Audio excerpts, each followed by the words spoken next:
L'histoire des blés et celle des civilisations sont étroitement liées. Une partie du grain récolté est transformée en pain, tandis que l'autre partie sert à faire la précieuse semence de l'année suivante. Le blé est d'abord un terme économique, parce que la réalité de ce qu'on fait aujourd'hui, c'est qu'on cultive du froment. Et le blé, c'est la culture de rente qui permettait de payer l'impôt.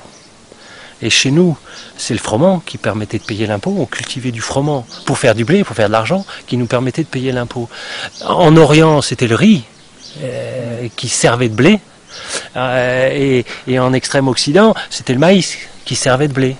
Et aujourd'hui, quand on parle même de froment, on ne parle plus de froment, on parle que du blé. Et aujourd'hui, on a une rencontre sur les blés panifiables.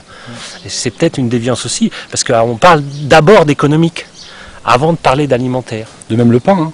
Le pain, le terme pain, je ne me rappelle plus exactement étymologiquement, mais c'est la nourriture, c'est l'aliment de base. Du pain, en fait, ça peut être une galette pas levée. Au départ, on pourrait dire que c'est du pain, quoi. Donc il y a 1000 sortes de pain, il y a 1000 sortes de blé, et quelque part, dans notre rapport au règne végétal et à la biodiversité, il y a une infinité de possibilités de faire du pain. Et comme dit Jean-Luc, le bon pain, c'est celui qu'on aime. Et notre première fonction, c'est quand même de faire à manger pour les gens. Et les seuls peut-être qui sont encore le pied dans cet étrier-là, c'est ceux qui sont agriculteurs et boulangers et qui connaissent leurs consommateurs. Sinon, après, on est tous parcellisés, c'est-à-dire qu'on a un agriculteur, ce qu'il veut, c'est vendre. Il veut vendre au meunier. Le meunier donne des qualités qui lui sont propres et qui lui sont demandées par le boulanger. Et en fait, on n'a que des parcelles qui s'opposent aux parcelles presque. Et après, le boulanger fait à manger pour les clients, mais il n'y a plus de communication. Et chacun impose ses critères.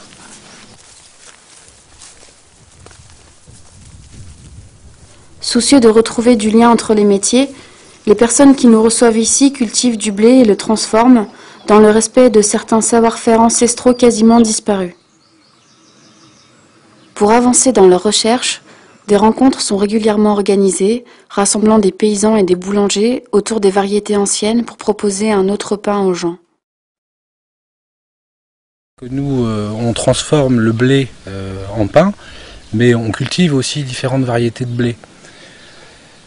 La problématique, c'est que les variétés de blé qu'on a aujourd'hui, je veux dire de froment pour être plus précis, sont des variétés qui ont été mises au point pour un mode de culture et un mode économique bien particulier issu de la révolution industrielle. Donc, de mon point de vue, je pense que le seul objectif, c'est créer le maximum d'économie. Et de ce point de vue-là, c'est vrai, je pense qu'on est une majorité ici à refuser le culte de la croissance économique et du développement. C'est-à-dire qu'on dit aujourd'hui, on nous fait croire, c'est même devenu un tabou, il n'y a même plus à en parler, que le seul moyen que tout le monde soit heureux sur cette planète, c'est d'être dans le développement et la croissance économique permanente. Personnellement, je suis convaincu que c'est aller droit dans un mur.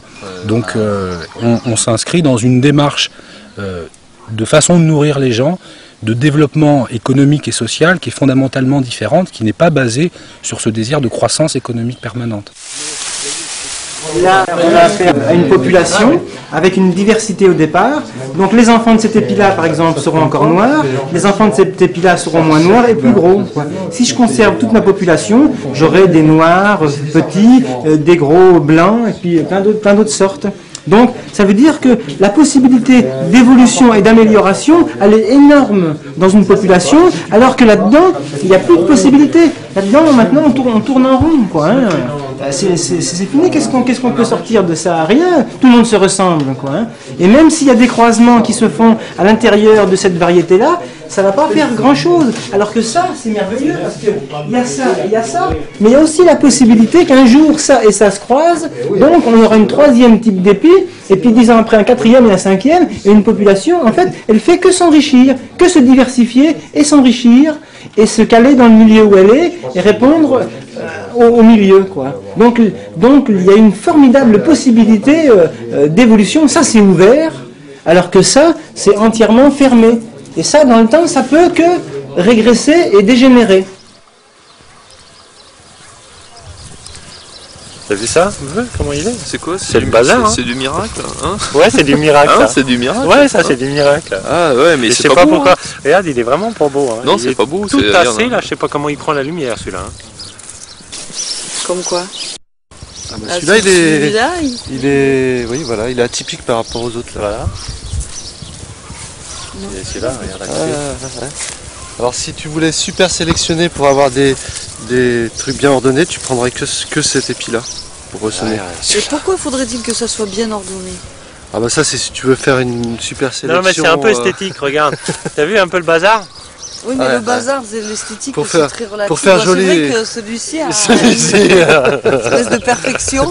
Moi si j'ai bien compris, le but c'est d'avoir ça, d'avoir un peu de tout pour la même variété. Oui. Donc idéalement on va prendre ça, on va prendre ce qui est bien ordonné, on va mettre tout ensemble et on va ressemer. Et on aura de nouveau de la diversité. Ouais. Parce qu'en fait on a vu quand on sélectionne que sur la perfection, soi-disant, c'est aussi un affaiblissement. Oui, ça peut aussi être un affaiblissement. Oui. Là, ce qui est intéressant, on se rend compte que dans nos pratiques, nos variétés de population de blé sont toutes différentes. On a, je crois, la plupart des gens ici, si on a une phobie, quelque chose dont on ne veut pas, c'est un champ parfaitement uniforme. Au contraire, moi j'ai envie qu'il y ait de la vie dans les champs. Là, je suis très heureux aussi parce qu'il y a une variété de population très intéressante. Il y a des gens qui produisent que du blé, il y a des gens qui font des blés modernes, qui s'intéressent un peu au blé ancien, il y a des gens qui sont convaincus qu'il faut aller dans la recherche vers de nouvelles variétés, il y en a qui sont dans la recherche de variétés anciennes. Et ce que je trouve intéressant, justement, c'est qu'on soit une variété de population humaine aussi, qui a des pratiques différentes et spécifiques à la personnalité de chacun, au milieu culturel, social dans lequel il est, et c'est ce qui fait qu'une société est vivante.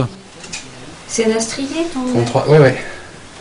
Voilà, la plupart, quasiment, on est des astriers. Alors je disais au niveau du ressenti, et Jean-François nous dira plus techniquement à quoi ça correspond, des blés comme ça, type blé moderne, là, bon, c'est adouci, le Rémy est assez doux par contre. Hein. Au toucher, on sent quelque chose d'assez granuleux, que personnellement, j'aime pas du tout. Là, celle-ci est assez équilibrée, mais du Renan pur, par exemple, on passe la main dedans, ça fait un effet de sable quasiment. Et pour moi, dans mon langage, c'est du feu, c'est très feu, ça va fermenter très bien, ça va lever très bien et tout. Par contre, côté arôme et tout, je sens pas grand-chose. À l'inverse, celle-ci est extrêmement douce. Et compacte, hein. D'ailleurs si je la serre, elle va presque serrer comme une terre structurée. Alors que celle-ci, si je la serre, hein, elle se barre. Dans le pain, il y a 4 éléments. Il y a le sel, qui représente la terre. Il y a l'eau, qui représente l'eau, évidemment. La farine, qui représente le feu du soleil, qui a nourri le blé. Et puis l'air, qui est représenté par le levain. Donc là, c'est du sel de Guérande, donc qui vient juste à côté, qui est une des meilleures qualités de sel, que je vais ensuite mélanger à l'eau. Puis il y a quelques petites impuretés, il peut y avoir un peu des grains de sable ou des restes d'algues. Donc je le filtre systématiquement avant de faire mon coulage. Voilà. On regarde toutes les questions un petit peu techniques et tout ça, et puis on les laisse pratiquer.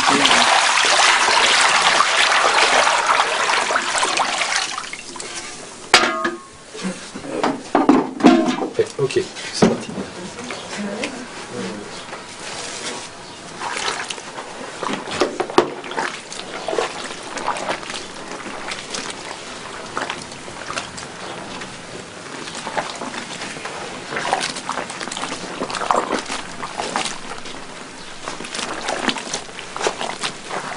Donc là, c'est un mélange de 33 kg de farine, approximativement, hein, avec 22 litres d'eau.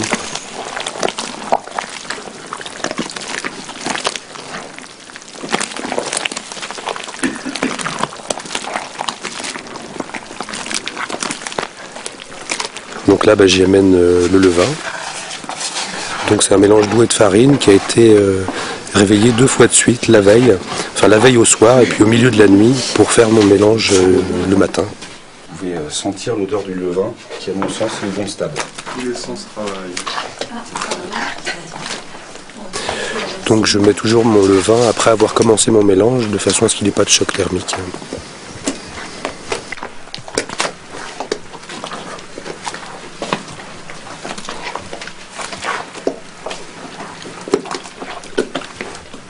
Mais de toute façon, la fermentation acide de type levain participe à la dégradation, déjà à une première digestion du gluten.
c'est vrai que c'est une façon de pétrir qui est assez particulière, je me rends compte maintenant, où j'essaye surtout de ne jamais travailler contre la farine.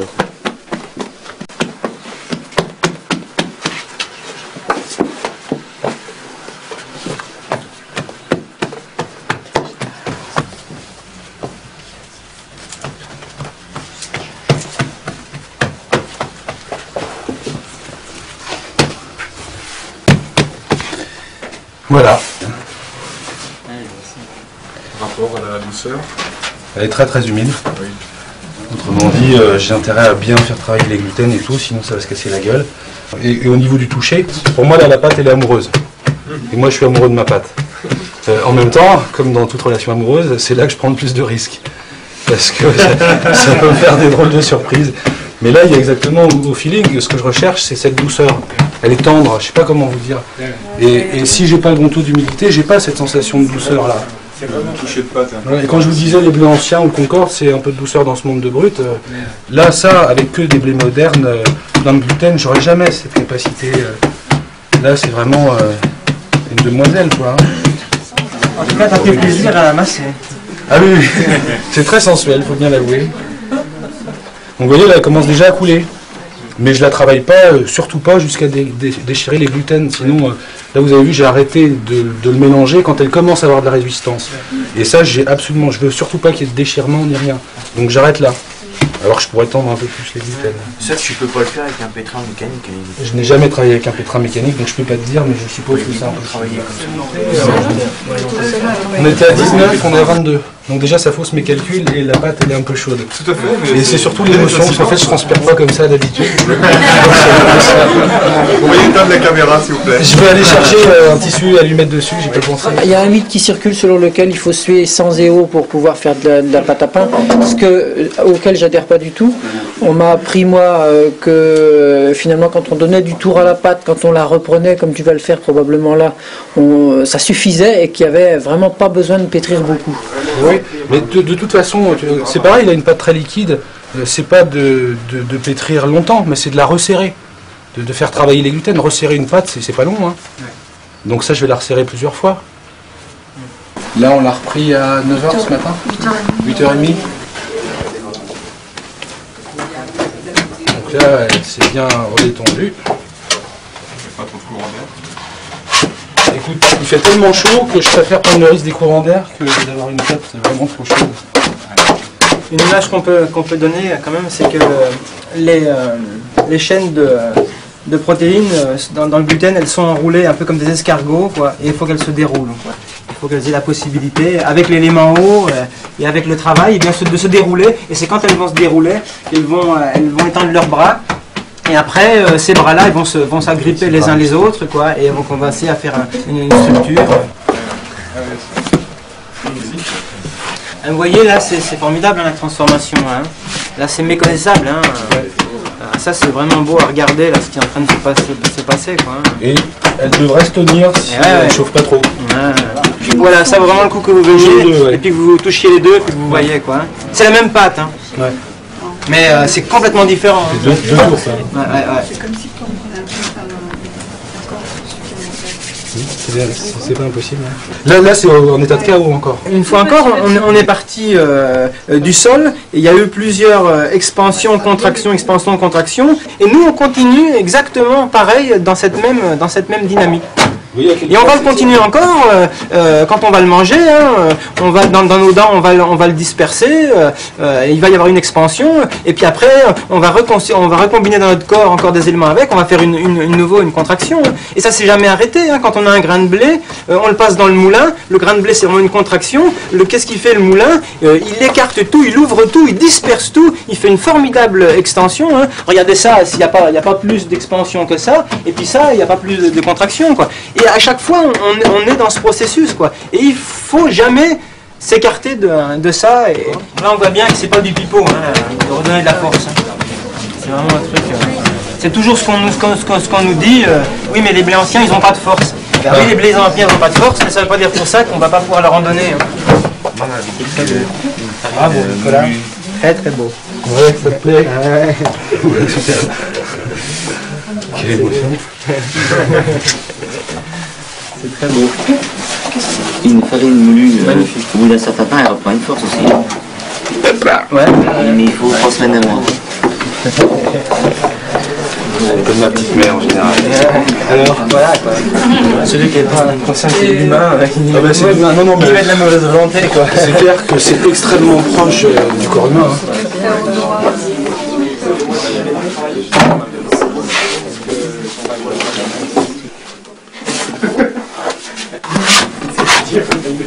C'est quand même une particularité des paysans boulangers, c'est que pour ainsi dire tous, on n'a jamais été apprendre la boulange quoi. Ouais. On n'a jamais mis les pieds dans un fourni. C'est bien. C'est fixé.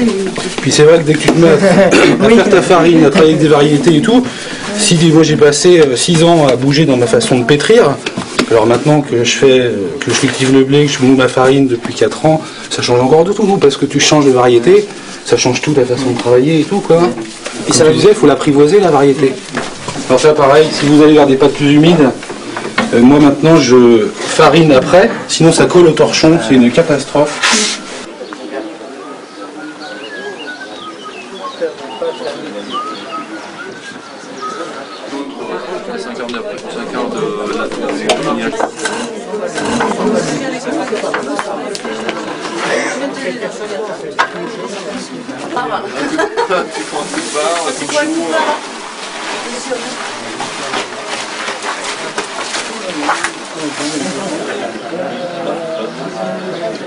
Je fais le pain le mardi et le vendredi. Le mardi, je fais 2 fournées.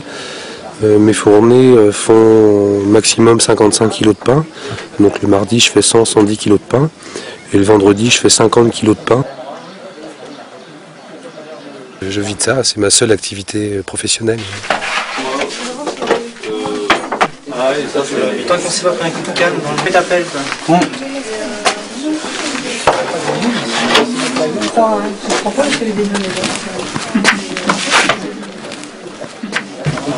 Pour pouvoir faire 200 kg de pain par semaine, une douzaine d'hectares de terre correcte suffirait. Mon problème étant que j'ai pas de terre correcte, que je suis en lutte depuis 7 ans pour en trouver, que je ne récupère que les terres dont personne ne veut, et comme je ne suis pas reconnu agriculteur à titre professionnel, je ne suis pas légitime pour accéder à ces terres. Pour être dans ces démarches-là, il ne faut pas avoir peur du regard extérieur qu'on porte sur nos démarches, et il faut être persévérant. Alors tout seul, c'est pas facile. Chaque personne ici devient précieux et important, comme détenteur de quelque chose qui peut naître et qui peut avancer, qui peut cheminer. Même des gens comme vous, il n'y en a plus beaucoup. Hein. Non, ça... Les variétés anciennes, c'est bleu de Saumur, bleu... il y avait des variétés du Midi. C'était plutôt des lignées, ça, des blés de pays. Vous voyez des choses que vous avez? Oh, pas tellement, non, mais j'ai un bouquin où il y a toutes ces variétés dessus. On a surtout des variétés que je cultivais dans les années 50, qu'on a retrouvées au conservatoire. Ça donne quoi en pain? J'en ai apporté un pain, là, vous allez certainement le voir. Elles sont surtout beaucoup moins dures à moudre que les variétés actuelles. Il y a moins de gluten. Voilà, c'est le problème du gluten en fait, c'est ça. Avec les variétés actuelles et puis les doses d'azote qui sont employées, tout le monde va devenir allergique au gluten. Ça, je vois ça comme ça. À plus ou moins longue échéance, mais c'est un peu ce que dit Jean-François, une forme de vache folle, quoi. Voilà, le scandale du pain comme de la vache folle, ça risque de venir.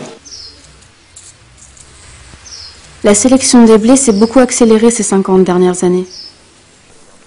Des industries semencières vendent aux paysans des semences à haut rendement, capables de rentabiliser les doses de plus en plus importantes d'engrais chimiques apportés dans les sols. Parallèlement, la mécanisation des boulangeries a orienté la sélection vers des blés très riches en protéines, avec des molécules de gluten de plus en plus grosses. Mais cette évolution n'est pas sans conséquence sur l'alimentation et les intolérances au gluten se multiplient. Le gluten, en fin de compte, c'est une protéine qui permet au boulanger de faire du pain. C'est clair, elle est plus particulièrement représentée chez le blé et déficiente chez la plupart des céréales. Donc c'est le blé qui est l'élu pour faire le pain.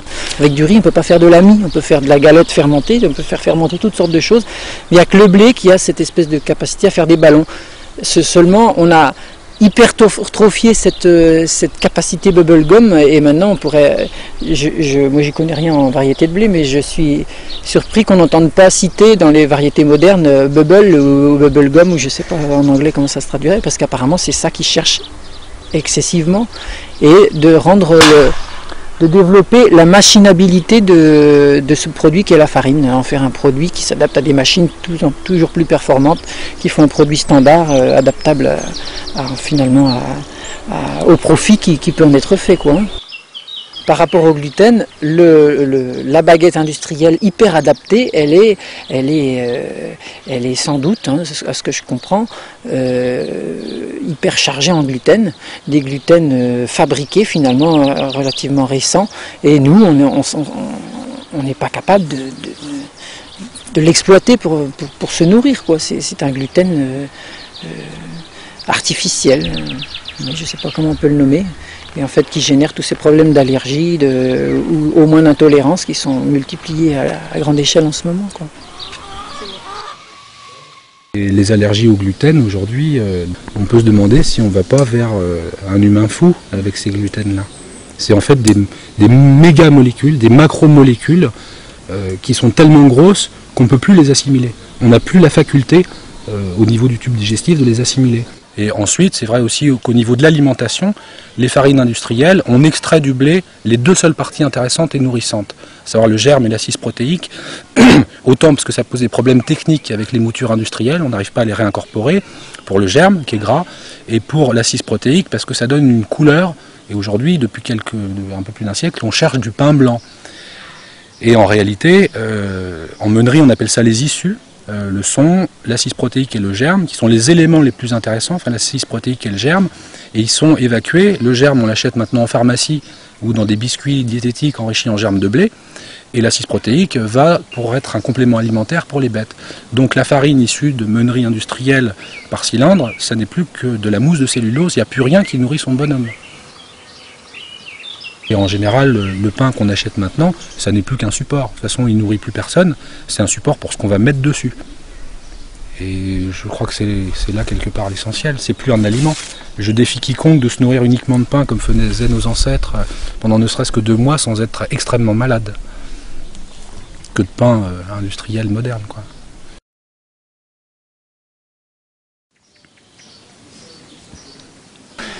Il faut accepter que les gens ne pensent pas comme soi, mais chacun doit faire sa propre expérience, son expérience dans l'agriculture chimique pour après faire la véritable agriculture, l'agriculture qu'on doit faire. S'il n'y a pas 36 agricultures, c'est quoi l'agriculture? C'est l'art de travailler la terre, c'est ça, il n'y en a pas 36, c'est l'agriculture, mais ce n'est pas l'exploitation agricole comme je l'ai déjà expliqué. Faire des exploitations agricoles ou des exploitants agricoles, non, je vous en prie, autre chose que ça. L'art de faire l'agriculture, c'est ça. L'art de savoir donner une véritable nourriture aux hommes et l'art de savoir aussi laisser un patrimoine génétique, donc des semences, aux générations futures. Aujourd'hui, les variétés de pays ont quasiment disparu, alors qu'elles représentent une alternative intéressante aux problèmes actuels. Dans cette parcelle, une centaine de blés anciens sont multipliés chaque année. Là, c'était rouge de Bordeaux, rouge prolifique, Multésie, Toulard, Chérif à épicorné, Bichel mative, je sais pas, Carré de Sicile, Milanais de Limagne, Blé je sais pas quoi.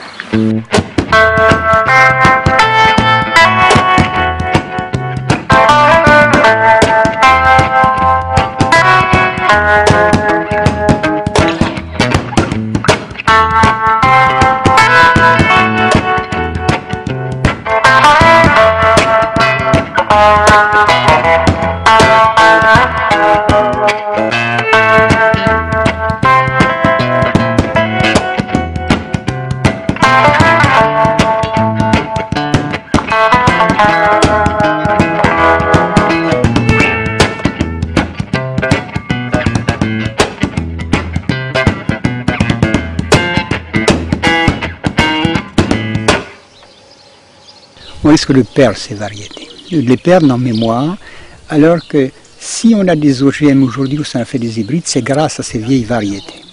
Donc pour pouvoir recommencer quelque chose de nouveau à partir de la génétique des vieilles variétés, il faut absolument avoir ces vieilles variétés. Je trouve ça magnifique, quoi. Adieu. Quand on voit la différence de couleur, différence de port, la richesse, c'est véritablement une variété. Quand on regarde ça et qu'on regarde à côté les champs qu'on voit, où tout le blé est haut comme ça, il est tout gris, tous les épis se ressemblent. Il n'y a pas besoin de développer de réflexion intellectuelle très poussée pour pouvoir ressentir ce que c'est que la vie, quoi.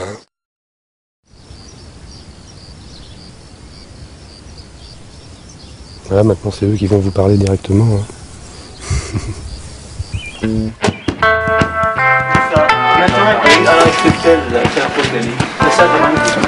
On sacrifie nos pinelles. Ouais, mais désolé, je crois que pas de problème. Non, ça fait un souvenir pour celui qui sera laissé.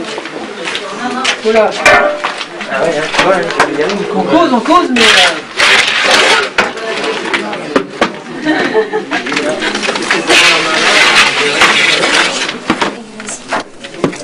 Je suis à 1 heure là. Non, moi j'ai rien mangé au matin en fait. Attends, ça c'est la dégustation, hein. Attention, hein. Là, c'est sérieux là maintenant. Hein. Si je fais pas ça, je vais mourir de faim. Mourir d'un coup de couteau. Bon, alors c'est lequel le redon? T'as coupé quoi là? Là j'ai coupé le pain à Jean-François là. Ouais, c'est 4 variétés. Ouais. J'ai faim. C'est le mélange donc. C'est un mélange, ça c'est l'Odessa. Il y a plusieurs mélanges. Ça c'est l'Odessa? Ouais. Alors voyons l'Odessa. Ouais. Très blanc. Hein. Super mis. Non.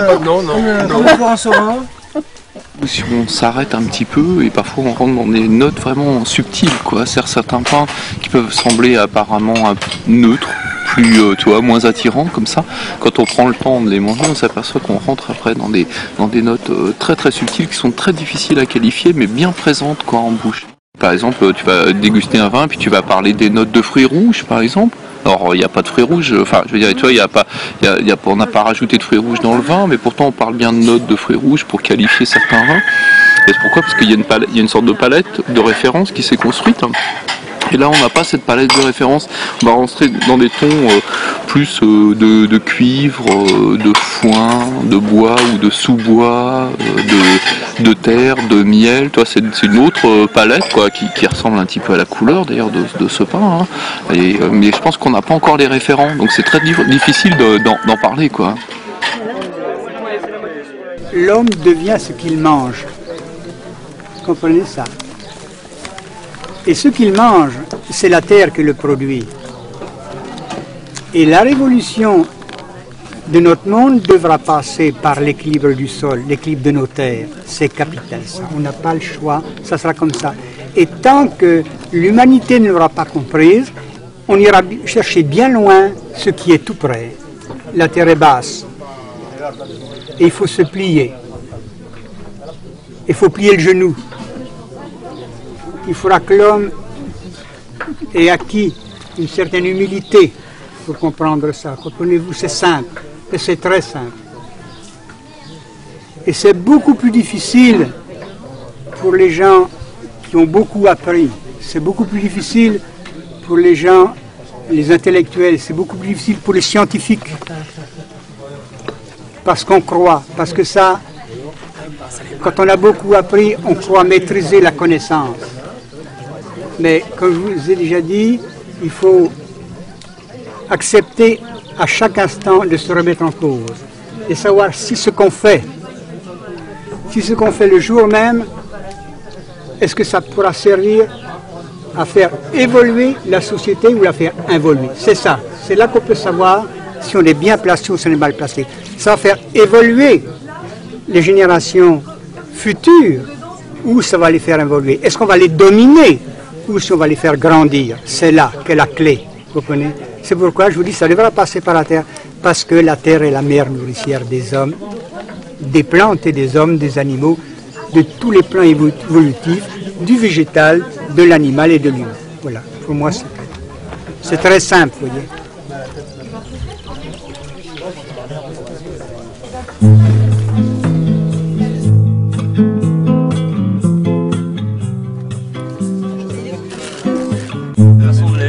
De les pétrir de chacun, c'est incroyable. Ça, en variété pure, je trouve ça même de travailler. Comment ils ont fait les mélanges, ils ont commencé par l'eau, d'autres par la farine, d'autres par le levain.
Thank you.